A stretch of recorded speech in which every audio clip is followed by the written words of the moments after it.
This Saturday on The Conversation. In commemorating Ghana's 65th independence, Oluwakayode will host Ghanaian politician and member of Ghana's parliament, Honorable Samuel Nartey George, in an engrossing discussion on political leadership in Ghana, African politics, trade, re-emergence of coup d'etats in Africa, and Ghana-Nigeria relations. We will also explore his views on the proposed anti-gay bill in Ghana, only on Lagos Talks 91.3. Join the conversation. All right, so welcome back to the studio, and still in the mood of celebrating Ghana's independence, which is tomorrow. 65 years of independence as a nation. What does that really mean to us? What does that mean to Ghana? What does that mean to Nigeria? And many will ask, why is this so important to us? Well, Ghana is the closest Anglophone neighbor that we have, and we have a very close ties with Ghana as a nation called Nigeria. And of course, in addition to that, there are many Nigerians in Ghana, and definitely there are many Ghanaians right here in Nigeria. In one of several historical speeches which marked a point, or which marked different points in African history, the first president of Ghana, Osagyefo Dr. Kwame Nkrumah, said, "The independence of Ghana is meaningless unless it's linked with the total liberation of the African continent." Is this the liberation he meant? What we have currently in Africa? Are we totally liberated? Now, Ghana continues to play a leading role in African politics, especially in regional affairs, and in today's interview, we'll pick the brains, the thoughts of my guest on Ghana's independence journey since 1957. My guest this morning is Honorable Samuel Nartey George, popularly called Jata. Good morning, Honorable, and welcome to the show. Good morning, my brother, and good morning to the people of Lagos, Lagosians. How are you, cool? Good morning to everyone. That's it, Lagosians. All right, cool. How are you doing? Grace abounds. Grace abounds. I'm doing well. I'm doing well. All right. Yeah. Okay, so it's Ghana's independence tomorrow, and Ghana turns 65, I believe. And Yes. I know there's this political preparation, there's this ceremony being put together, but what does it really mean to the average Ghanaian? I mean, in view of the economy, in view of the mindset, in view of everything, how does the average Ghanaian see Ghana's independence at 65, rather, independence celebration? Well, Ghana turns 65 tomorrow, and it normally is supposed to be a celebration that's marked with pomp and pageantry and celebrations across the country in all of our 16 regional capitals and in each of our 271 district capitals as well.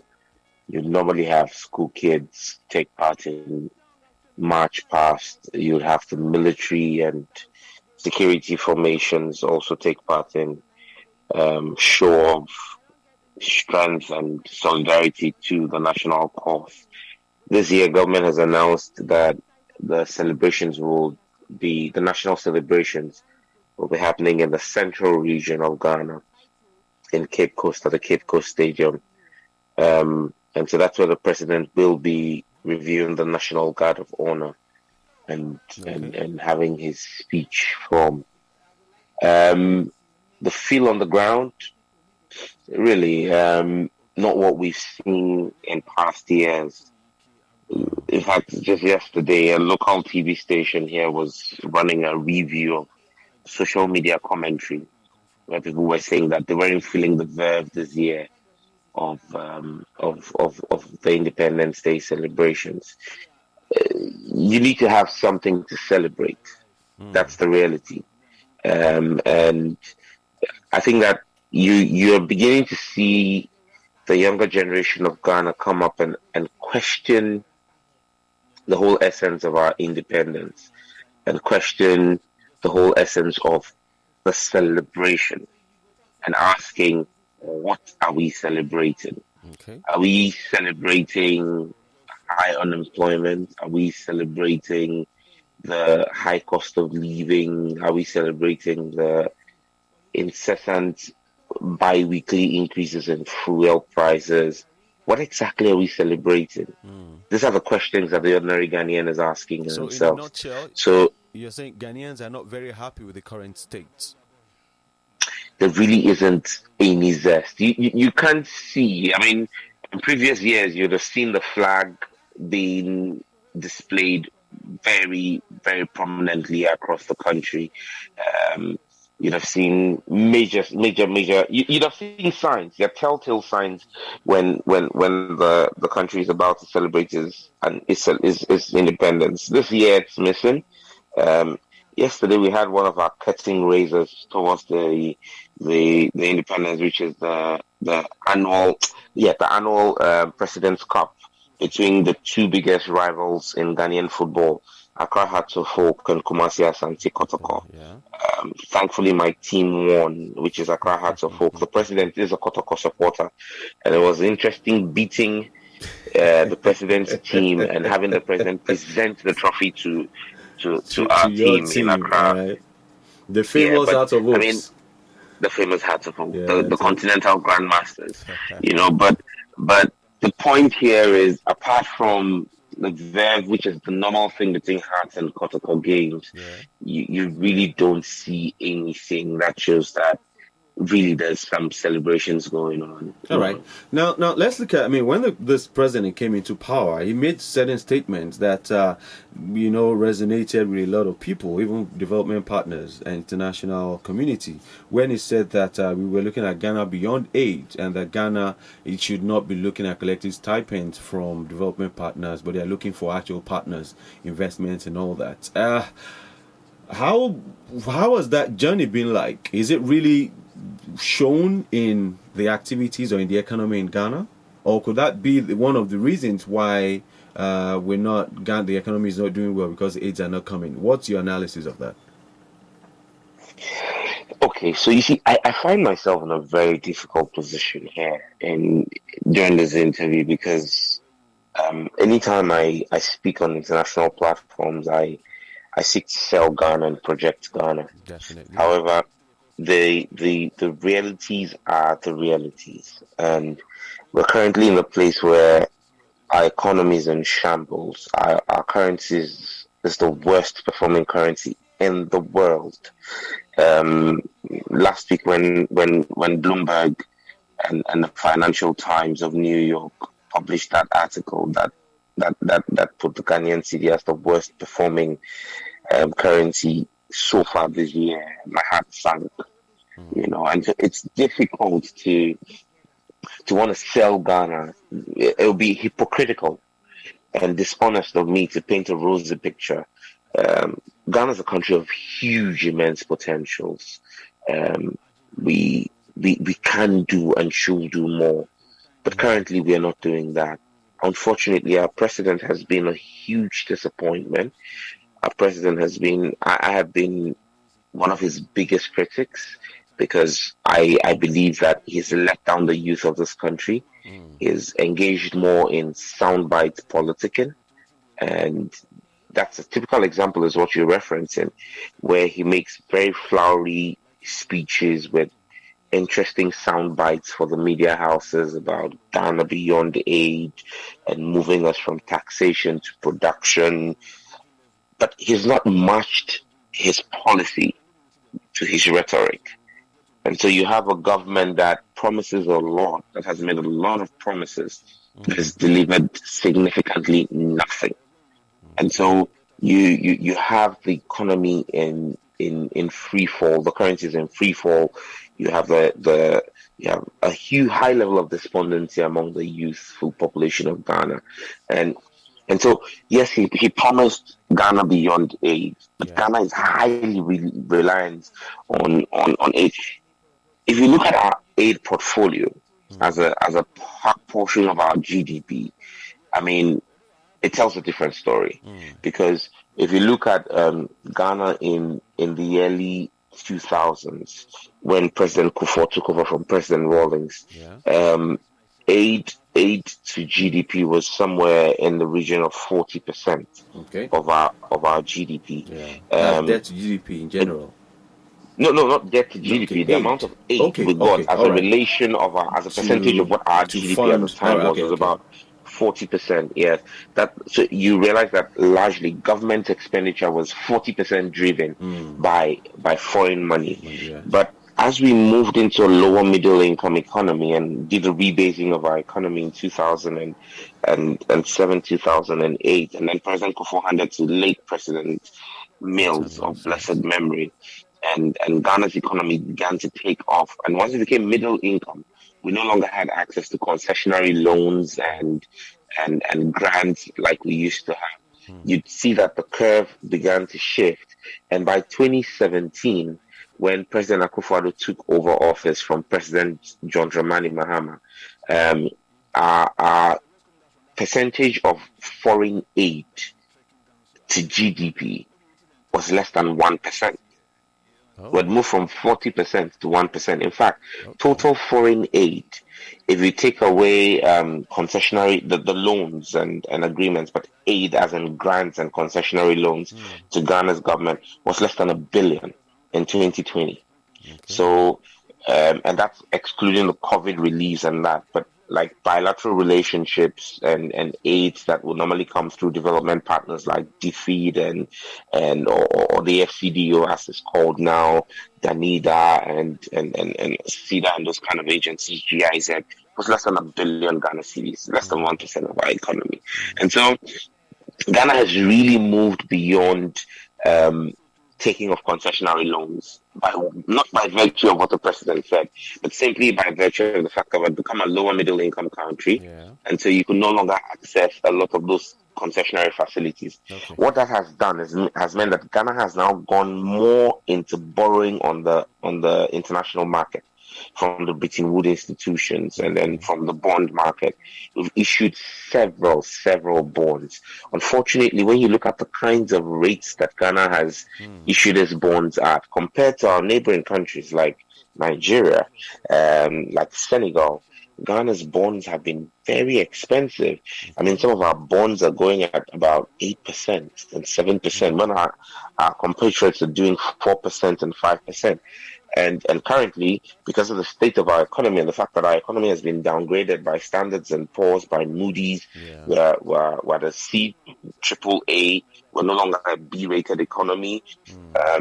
It is a problem. Nobody's going to borrow money to us at a premium less than 10%, which makes it untenable for us to go into the international market. So we have challenges with borrowing on the international market. And I allowed you explain all this because it's a worry, not just to Ghana, but to Nigeria and every other country in West Africa, because some of these challenges you say you're going through, we're also going through here. And while I was doing the research on this interview, I saw a feedback, a press release on the MOFEP, Ministry of Finance and Economic Planning website. We talked about the debt to GDP at 78.4% in response to a Bloomberg article. And I saw also a comment yesterday on from a Ghanaian where she was complaining about how much she spends on transporting herself from Bombaria, which I believe is closer to your constituency, if I'm right, to Accra, saying that is now 10 cities. Now, I'm bringing this up because right here as well in Nigeria, we're having an increase in transport fares, in so many activities that are happening, and we're complaining. And here you are in Ghana, not just what you're saying, but what is obvious. Now, what is going on in West Africa? Is it a West African problem? Is it individual leadership problem? How did we find ourselves here? I may say something that's very controversial, and anybody who's followed my politics knows that this won't be the first controversial thing I'm going to say. I say very controversial things that people are afraid to say, but I think that they are the truth, and I don't filter it. I believe that it's a personal leadership problem. I mean, the problem of Africa and West Africa is our leaders, the quality and caliber of leaders that we have. 3 years ago, your president was in Ghana, and it was the stuff of memes and jokes for like 2 weeks in Ghana when your president came to Ghana to promise our president that he was going to help him fight corruption. I mean, with all due respect to your Nigerian listeners. It was mocked here as well. Nigerians told him to come fight the corruption here before he went elsewhere. We know the things going on, or we hear the things going on in Nigeria relative to corruption, and to have the Nigerian president come and promise the Ghanaian president that he was going to help him fight corruption, and the Ghanaian president gleefully accepting that and running with it and saying that, well, the Nigerian government was going to help Ghana fight corruption. Well, the Auditor General's report shows that 3 years ago, wastage or loss of state funds to corruption in 2017 was 700 million Ghana cedis, less than 1 billion Ghana cedis. And to put that in context, that at that time in 2007, at that exchange rate would have been somewhere in the region of about 130 million US dollars. That was what was lost in public funds in 2017. Fast forward 3 years after President Buhari's promise to President Akufo-Addo, the 2020 Auditor General's report says that we lost 12 billion, from 700 million to 12 billion. Okay. So we moved from losing losing under $200 million to losing equivalent of over $2 billion US dollars. Our corruption problem has gotten worse. So I think it's a problem of individual leadership, and the fact that we have a crop of leaders who have actually lost touch with reality. They don't understand what the young people of West Africa want. And you see, the problem at the base here is West Africa has a huge youthful population. We have a huge youth bulge. It's a blessing and a curse. It's a blessing because you have a huge active working population. The curse is we're not putting them to good use. And so because we're not putting them to good use, it's putting strain on the economy.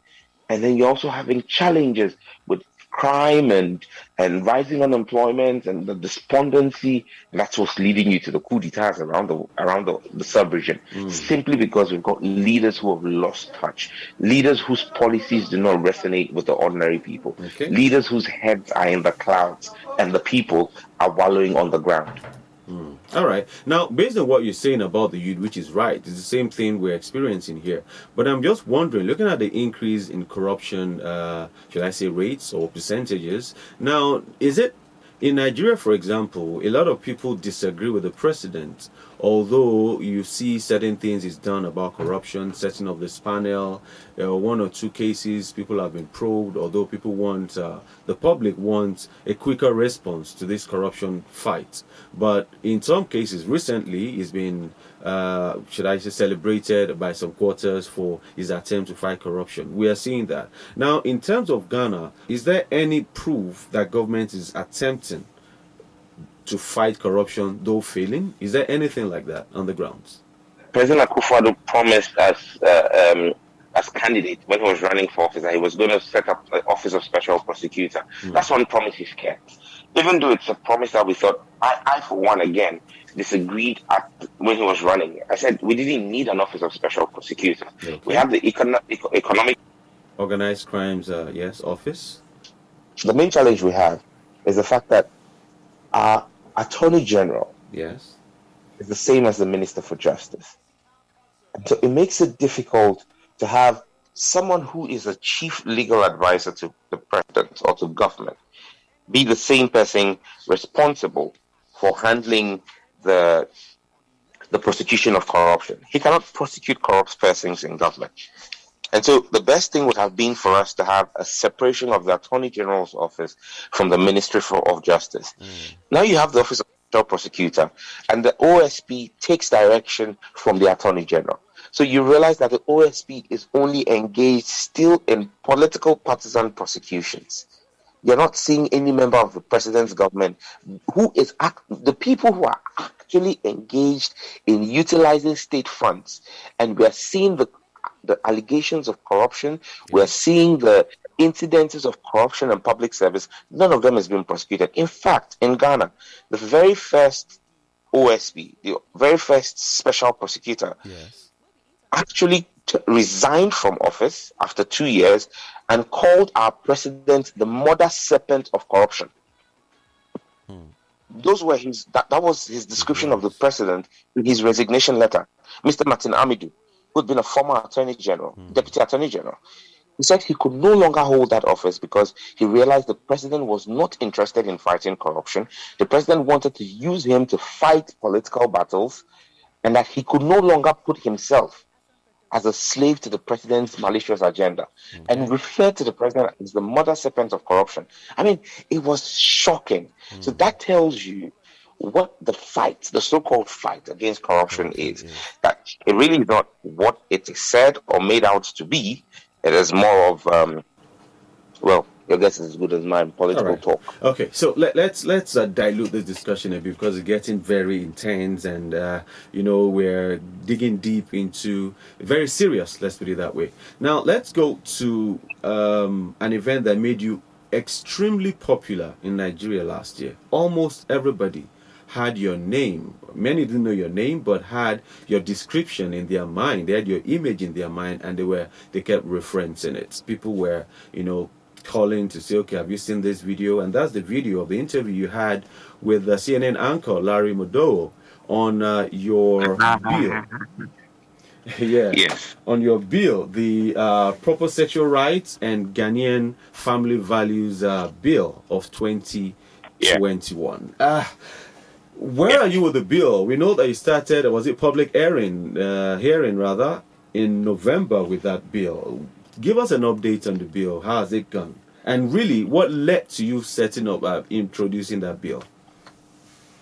All right, basically, we've always known that we had persons who were engaged in homosexuality in our country. I mean, we won't play the ostrich. Our laws found on it, Section 104 of Act 29, which is the Criminal Offences Act of Ghana, criminalizes homosexuality in all shapes and forms. However, because of the 1960 law, it is limited in its application in court. Now, what we then saw was in January of last year, we saw the then Australian High Commissioner, the Danish ambassador, and the rep of the European Union go to open an LGBTQ advocacy office in conjunction with local NGOs. And there was mad uproar in Ghana. I mean, if you read the Vienna Convention, for example, Article 42 of the Vienna Convention prohibits diplomats from engaging in activity or supporting activity that is illegal in their host country. Homosexuality is illegal in Ghana. So why should a diplomat, high-ranking diplomats, ambassadors themselves, not just fund, but physically be present at that? I mean, the effrontery. You wouldn't have seen the Ghanaian or Nigerian ambassador to the United States go and open an advocacy office for the promotion of polygamy, because polygamy is illegal in those countries. How would the Americans have reacted, or the Australians have reacted, or the Danish, where if the Ghanaian or Nigerian ambassador had taken part in demonstrations against their occupation of Iraq when they went in under the guise of taking out Saddam Hussein? They wouldn't have taken it lightly. And so I made a statement on the floor of Parliament about 2 weeks later, and I called for the expulsion of the ambassadors and called for our national security apparatus to immediately move in and shut down the office because it was illegal and we would not allow it. And I indicated that giving legal precedents in the country, it had become clear that our laws were inadequate to prosecute the newer versions of homosexuality, like transgender and all of those other new forms of lunacy that people are calling a way of life. And so I served notice that I was going to sponsor a private member's bill, and thankfully the government acted. National security moved in immediately, shut down the offices. The ambassadors were not expelled anyway, even though I wasn't happy. However, I've had a running battle with the Australian High Commissioner, and he's finally been recalled by Canberra. He's been recalled to Australia. He's been taken out of Ghana because we've said we would not have him and accord him any diplomatic rights here as citizens of our country. And so he's been recalled. Who are you talking about? Myself and like-minded Ghanaians, which is 93% of Ghanaians. 93% of Ghanaians in a CDD, which is is a pro-right wing. So they are pro-LGBTQ. They support, their position is that they support LGBTQ on this matter. Yeah. They are policy think tank. But even they, when they did their own research, found out that 93% of Ghanaians do not support homosexuality. So Ghanaians just did not support that position, and so myself and 7 other colleagues put together this bill and put it before Parliament. We have gone through the processes. Now, Parliament is because it's a private member's bill, the processes are very cumbersome and laborious and quite expensive. But we've taken our time, we're going through it. It's gone through the first reading in Parliament, it's been referred to the committee. The committee called for memos because, you see, again, we didn't want it to appear as though we didn't want to give anybody a hearing. And so everybody was given an opportunity, members of the academia, civil society, the United Nations themselves, the UNDP in Ghana, the country rep of the UNDP, the highest ranking UN official in Ghana, was present to present a memo where they disagreed with our bill, and we debated them. And they've come to say to us, okay, we're ready to work with you. We understand where you're coming from. How can we ensure human rights? And we've always said to them, look, homosexuality is not a human right. All right.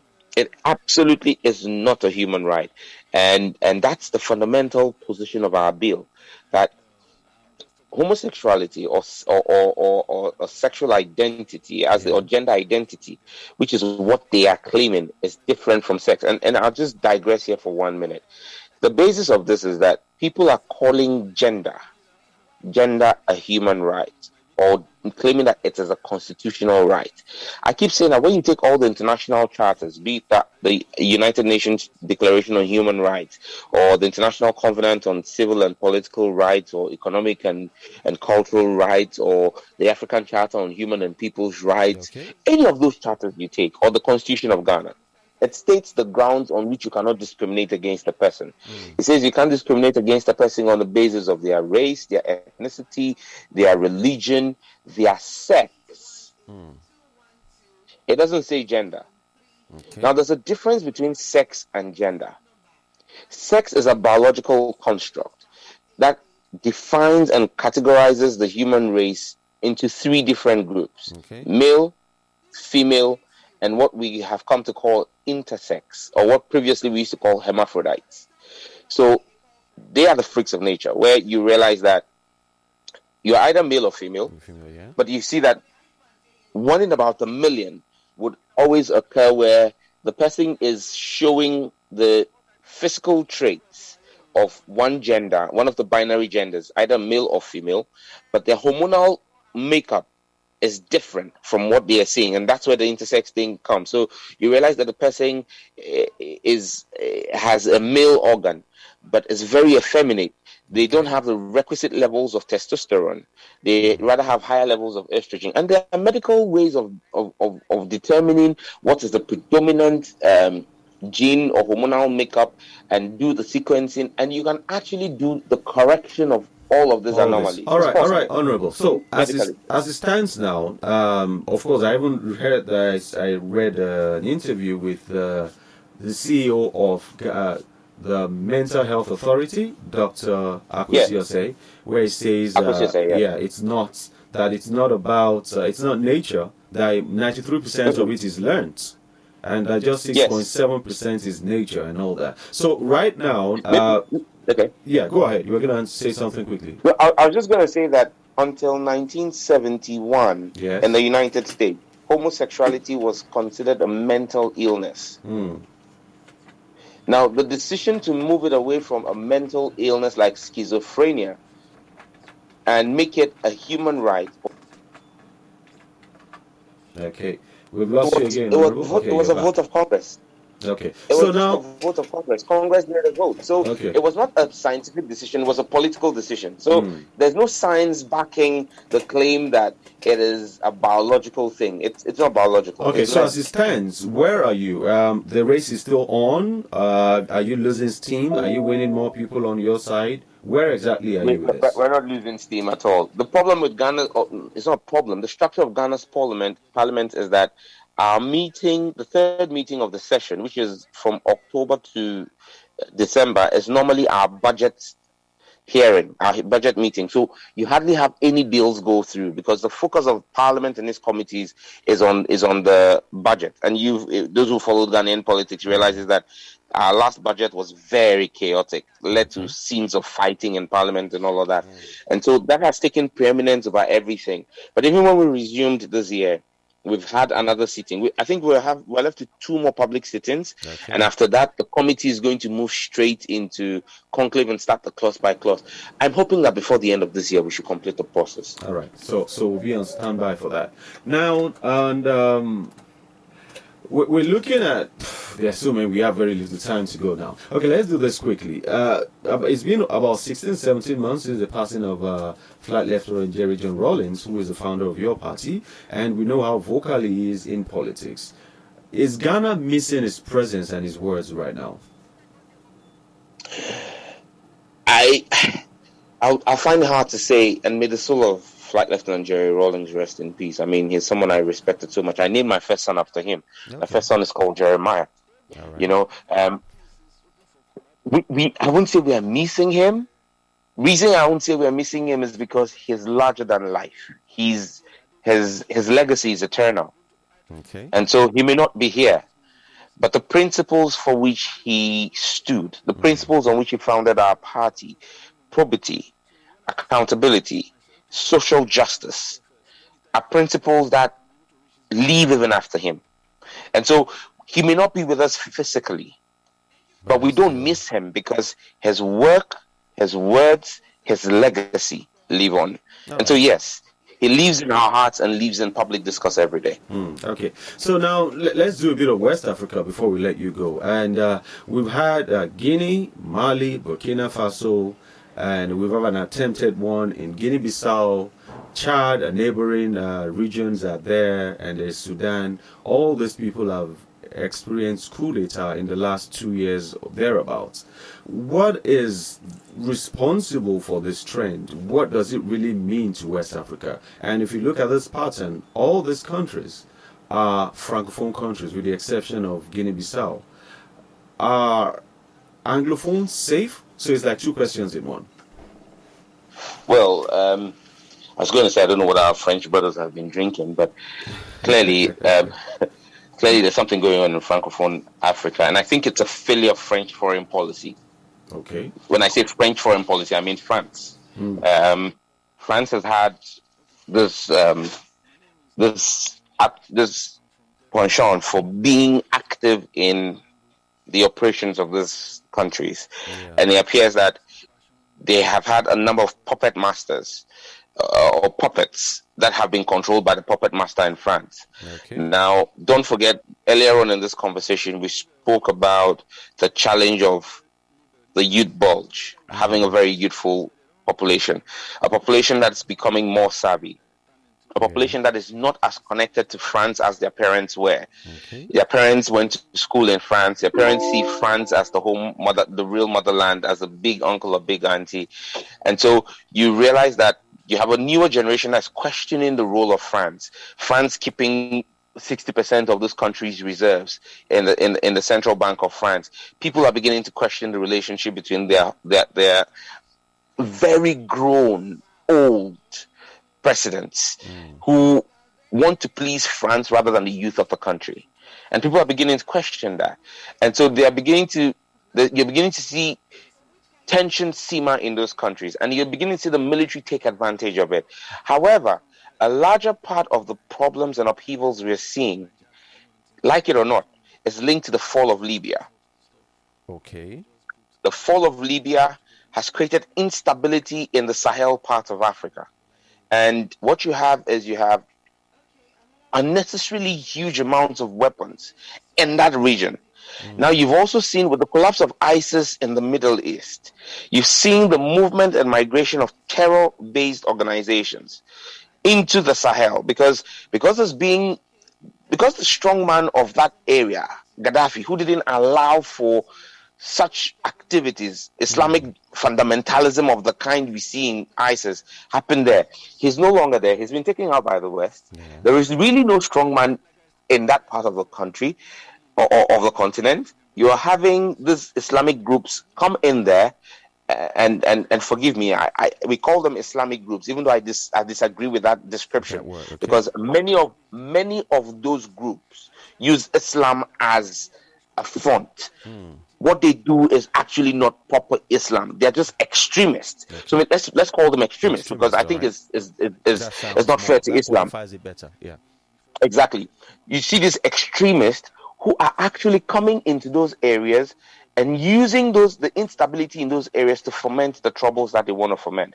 And so what you're seeing is a growing niche of instability in that part of the country, where the military is beginning to rise up and take out presidents who have overstayed their welcome, presidents who are amending the constitution to give themselves lifelong limits or run for third terms and fourth terms.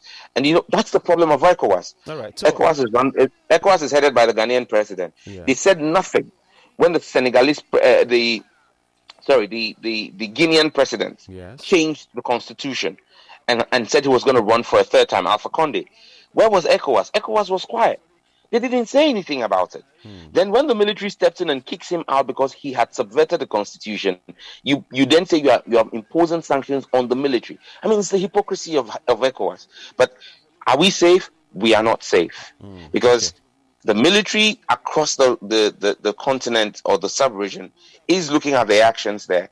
But all I will say to our men, our gallant men in uniform is, we love you. We respect your service. Your role is external aggression. Okay. The role is to take over the reins of government. We hope that they stay in the barracks and continue to protect us. Their roles are not in the presidency. Right. What they should do is join the young people of this country to engineer and inspire change using the democratic process, which is the ballot box. All right. Now, I wanted us to take like 20 minutes discussing Ghana-Nigeria relations, but of course we don't have the time now because you have another interview. We'll have to let you go. We can do another 10 minutes. 10 minutes. So great. Thank you for that. Now, I did a documentary on Ghana about 10 or 12 years ago when we were looking at the history of filmmaking in Ghana. And then I interviewed Reverend Chris Hesse, Kwame Nkrumah's photographer, Jerry John Rawlings' photographer. He was a photographer for about 3 or 4 presidents. Now, he made mention of one thing. He said that the relationship between Nigeria and Ghana is so profound that a lot of people do not know that during Ghana's independence, Kwame Nkrumah brought professional cameramen from Nigeria to come support the Ghanaians in filming the video. And that during Nigeria's independence, Nigeria also brought in professional cameramen from Ghana to Nigeria to film the video, which means that both of them were self-sufficient, but they had this brotherly love. But now that seems to be fading away. Let's break it down to Ghana now, where we're having shops being locked down. There are still some shops that are locked down till now. And what is responsible for this, and what is the way out? There appears to have become, in some phases, a healthy competition. In some phases, an unhealthy competition between Ghana and Nigeria. Nigeria thinks that they have a big brother. Ghana also thinks that, no, we are the older brother. And so what you have is this kind of competition. I must give it to the Nigerian creative industry that there's been remarkable growth and rise in the Nigerian creative industry. I mean, your music, your movies. In the same time, we haven't seen commensurate growth in Ghanaian industry, and that's because of lack of investment. We used to have huge productions from Ghana make their way into Nigeria. Ghanaian High Life was the big thing in Nigeria. Exactly. You don't have that anymore. You now see, in fact, the Ghanaian musical community is complaining that Ghanaian radio is largely Nigerian music driven. 60 to 70% of our content is Nigerian music, and they're beginning to complain about that. But I think that what we should begin to see is more collaboration.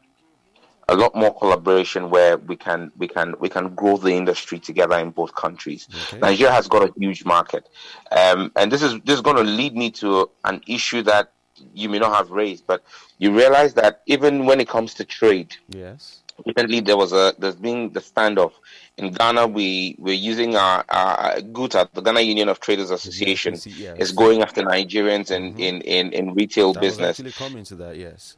Yeah, you see, the thing is, we need to sit down as the two countries and talk. Nigeria has a market that is huge untapped potentials for Ghana. But you need to ask yourself, and here I'm going to be brutally frank with Nigeria. Okay. Nigeria is listening to me. You've not been fair to Ghanaian businesses. How is that? Look at how many Nigerian banks operate in Ghana. Yes. And tell me how many Ghanaian banks operate in Nigeria. And it's not that Ghanaian banks don't have the capacity to come in there. One of the Ghanaian businesses that is global is the Casapreco company. They make alumo beaters. Yes. The difficulty Casapreco is having functioning and working in Nigeria. Several times he's thought of pulling out. He's come to Parliament several times to ask us to intervene. It's as though there is a concerted effort to frustrate Ghanaian businesses. Another huge Ghanaian business, Zoom Lion, who's tried to come into into Nigeria, bring his banking business he's got a bank into Nigeria, has been frustrated. And we have these stories. It's as though they're intentional red tapes being put the way of businesses. To frustrate those businesses. And it's unfair. And that's the reason why it makes it difficult for us to also rein in people who say, our laws are clear. Yes. Our laws say that you cannot have foreigners engaged in retail business. Okay? That's what our laws say. Yeah. You can't have foreigners engaged in retail business. And so Nigerians cannot engage in retail business. So GUTA is actually right by law. Right. However, if there was better understanding and better synergy between the two countries when it came to business, you would realize that some of these things will not necessarily be an issue. Definitely. And so, I think that we just need to look at how we can build the synergies. Okay. And it's good you even raise that, because that's why such interviews are important. We might even be having a broader conversation with authorities on both sides to bring all these worries to the table. Because what you're saying now, if you hear reports from Nigerian companies over there, I've heard some banks that have complained about certain things when the Speaker of Parliament of Nigeria came there, and I remember vividly how Standard Trust Bank struggled for so many years before they could even get their license. Is it possible that, looking at how competitive the Nigerian market is and the lack of communication, that's one of the reasons Ghanaians feel they are targeted? Because exactly what Ghanaians are complaining about, there are so many Nigerian companies that are saying they are frustrated even doing business in their home country, Ghana. So I'm just saying that probably these are some of the conversations we should have in balancing out the perceived dislike or prevention to work on both sides. And having said that, maybe you can answer these two together. A committee was set up from both sides, both parliaments, trying to oversee this trade dispute. I mean, the 1 million for a Nigerian whose business is worth about 100,000, and you expect to bring $1 million to trade and all this. How far has the committee gone, and what has been the outcome? I know they had a meeting, I think, towards the end of last year. What has come out of all these meetings? Well, the committee is still looking at how to streamline this, because, like I said, the position of having $1 million of seed capital before you can, as a foreigner, before you can do business, is enshrined in Ghanaian law. Yes. It is not necessarily targeting Nigeria.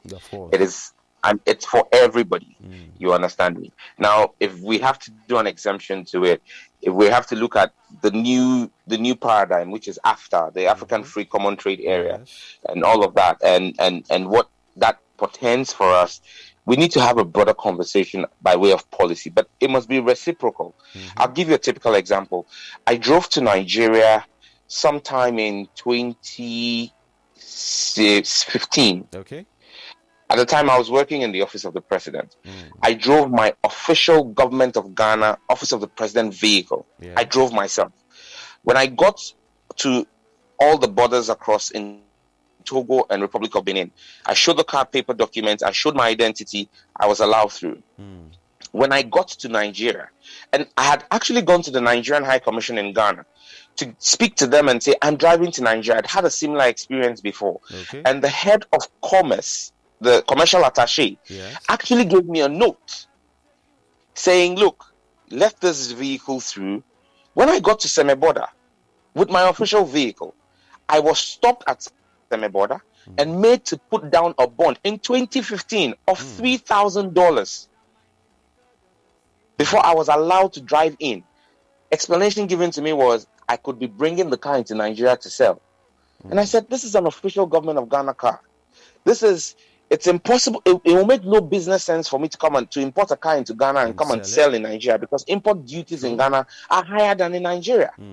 But it made no sense to the officers there. Even when I showed the letter from the commercial attaché, I was refused. I was told he's sitting in Ghana, they are at Seme. So it is all of this kind of bottlenecks that we need to address. If we don't have reciprocity, if we don't see actual action on the part of the Nigerian market, and every market is going to try to protect its locals as well. Ghana is just a population of 33 million people. Nigeria has a population in excess of 200 million people. So if anybody is going to be looking for better access into a market, it's Ghanaians looking to come in there, because that's a bigger market. But definitely, the Nigerian core businesses that, and like I say, Zenith Bank is here. First National Bank. You've got several Nigerian banks. But we have Unit Trust Bank, financial services here, although it's no more functioning though. It was here in a very vantagely positioned. And we have some Ghanaian businesses. But, I mean, this conversation on that line will continue forever until we bring this to an end. But let me ask you just this last question before I leave the studio for my colleague to come take over.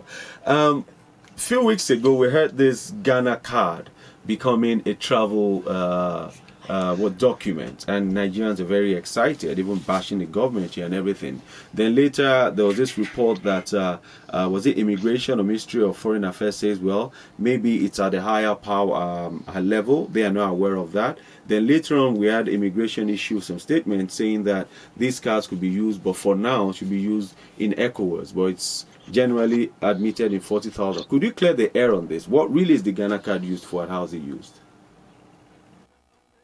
Well, the Ghana card is supposed to be a national identity card. It's supposed to be a 3D chip and embedded card that would carry and replace all existing biometric cards.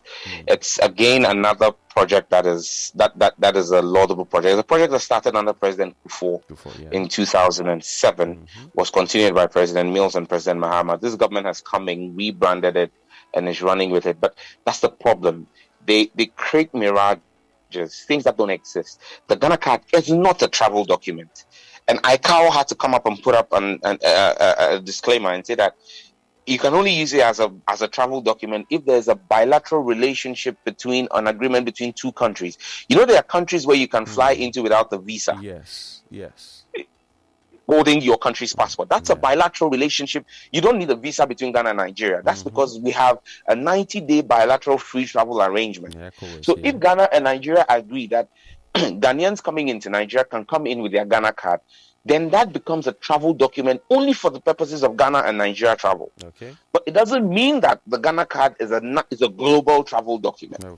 Do you get the point that we're making? But that's the confusion that was put out by the Vice President's office, and they've had to walk back their talk. You know, he came out and said you could travel to 44,000 airports across the country with the Ghana card.